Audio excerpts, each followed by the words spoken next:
السلام علیکم ورحمۃ اللہ وبرکاتہ۔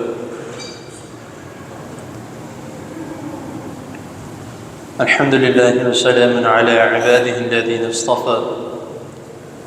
اللہم صل علی محمد وبارک وسلم، اما بعد۔ حضرات محترم، اللہ تعالیٰ کی توفیق سے پچھلی نشست میں اہل بیت کے متعلق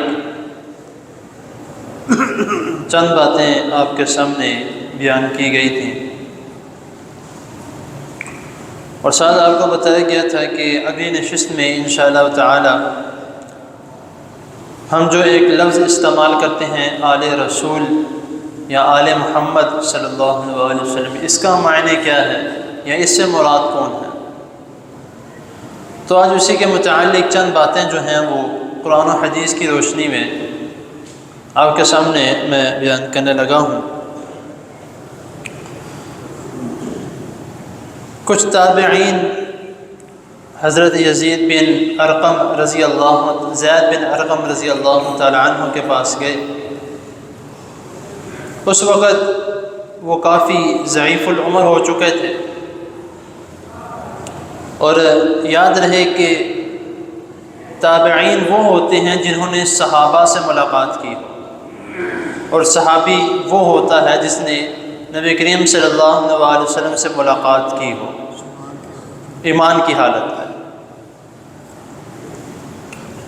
تو حضرت زید بن ارقم رضی اللہ تعالی عنہ کے پاس تقریباً 4 سے 5 تابعین جو ہیں وہ آئے۔ انہوں نے آ کے سوال کیا کہ آپ نے تو نبی کریم صلی اللہ علیہ وسلم سے براہ راست علم حاصل کیا ہے، آپ نے ان کے خطبات سنے ہیں، ان کے ساتھ نمازیں ادا کی ہیں، ان سے کئی آپ نے رہنمائی حاصل کی ہے، تو ہمیں اس کے متعلق بتایا جائے کہ نبی کریم صلی اللہ علیہ وسلم آل رسول اور اہل بیت کے متعلق کیا فرماتے تھے۔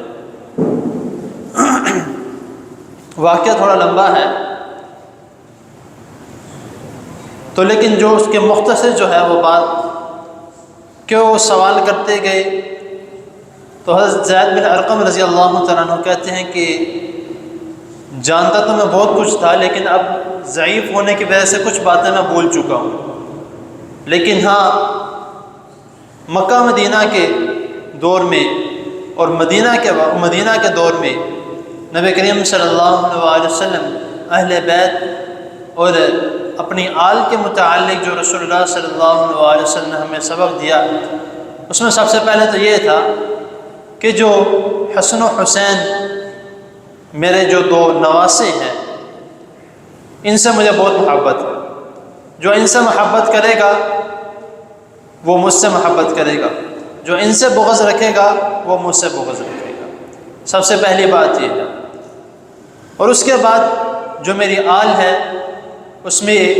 میرے تمام اولاد وہ بھی شامل ہیں،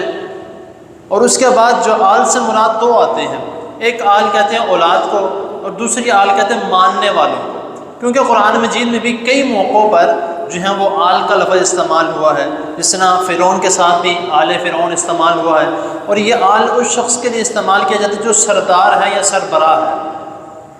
آپ گھر میں بھی اگر مثال کے طور پہ اگر کوئی گھر کا سربراہ ہے تو اس کے لیے بھی آل استعمال کیا جا سکتا ہے کہ یہ فلاں کی اولاد ہے۔ تو اسی طرح جو ہے قرآن مجید میں آل سے مراد اولاد بھی ہے اور آل سے مراد سربراہ جو ہے اس سے بھی ہے، یعنی کہ ماننے والے، جس طرح آل فرعون بھی ہے اور آل عمران بھی ہے، پوری صورت ہے اس کے اوپر۔ اس کے علاوہ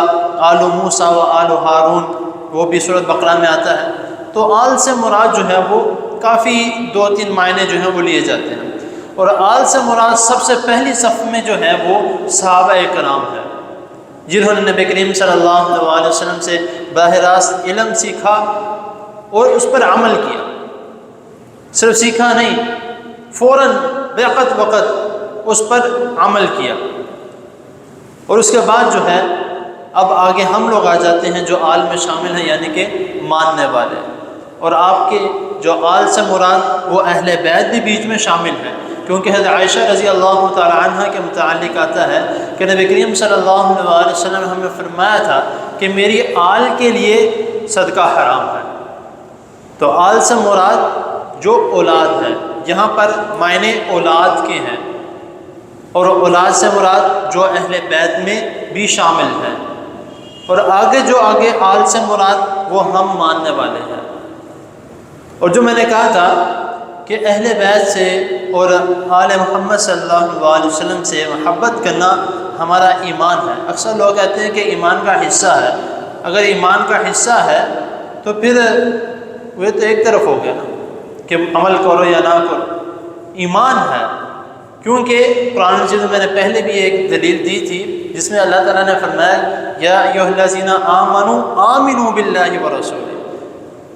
تو رسول اللہ صلی اللہ علیہ وسلم پر ایمان لانا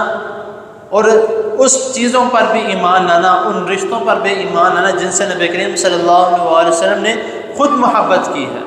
اور باقاعدہ اس کا اعلان کیا ہے نبی کریم صلی اللہ علیہ وسلم نے کہ میں بھی ان سے محبت کرتا ہوں، تم بھی ان سے محبت کرو، جو ان سے محبت نہیں کرے گا وہ مجھ سے بھی محبت نہیں کرتا۔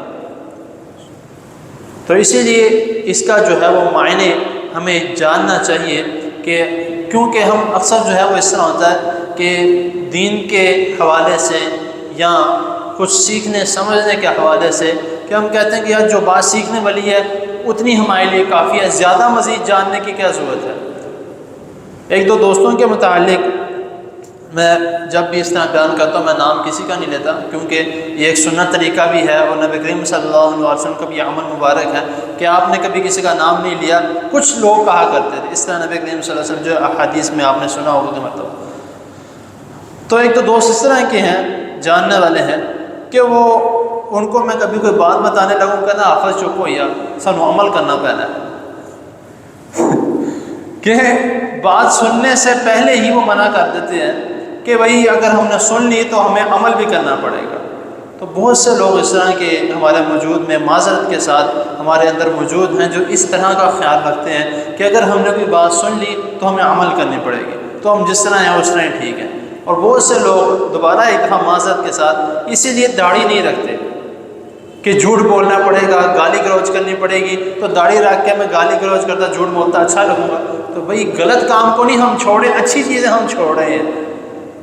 تو اسی لیے کبھی بھی جو ہے اگر آپ کو کسی بھی جگہ پہ کوئی دین کی بات سیکھنے کو ملتی ہے فوراً ادھر بیٹھ کے جو ہے وہ چند منٹ کی بات سن لیا کریں، تاکہ اس سے کیا ہوگا ہمارے علم میں بھی اضافہ ہوگا اور ہمارے اندر ایک جذبہ پیدا ہوگا۔ اور اگر جو اس طرح کے واقعات ہیں، صحابہ کرام کے جو واقعات ہیں یا جو غزوہ کے واقعات ہیں یا جنگوں کے واقعات ہیں، جہاد کے واقعات، اس طرح کے جب واقعات یا وہ ایسے واقعات جس میں نبی کریم صلی اللہ علیہ وسلم کی قربانیوں کے متعلق آتا ہے، تو اس طرح کے واقعات سن کے انسان کے دل میں اپنے آپ ایک جذبہ پیدا ہوتا ہے دین کے لیے، اسلام کے لیے، کہ میں سیکھوں سمجھوں اور جو نبی کریم صلی اللہ علیہ وسلم نے عمل کیا میں وہ کروں، جس کا حکم دیا میں وہ کروں۔ تو اللہ تعالیٰ کے حضور دعا ہے اللہ تعالیٰ ہمیں ہر قسم کے غلط کاموں سے، گناہوں سے اللہ تعالیٰ ہمیں بچا کے رکھے، نیک اعمال کرنے کی، دین کو سیکھنے کی، سمجھنے کی اللہ ہمیں توفیق عطا فرمائے۔ جزاکم اللہ۔